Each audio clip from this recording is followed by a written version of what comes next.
ज्ञानाच्या संधीत सागर माझ्या शाळेचे नाव स्वामी विवेकानंद विद्यालय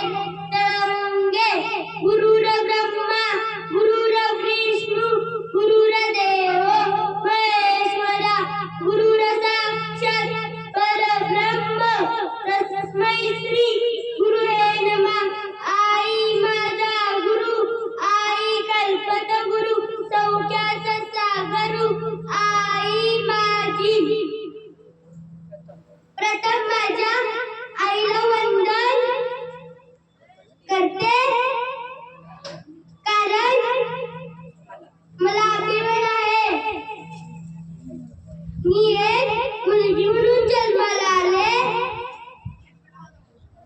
व जिने जगामध्ये ज्ञानाची विजय पेरली त्या क्रांती ज्योतींना माझा मानाचा मुद्रा माझा मानाचा मुद्रा माझा मानाचा मुद्रा क्रांतीची मशाल पेटली ज्ञानाची ज्योत लावली विटला अंधार सर्व जगाचा विद्येची तलवार चमकली विद्येची तलवार चमकली ती क्रांती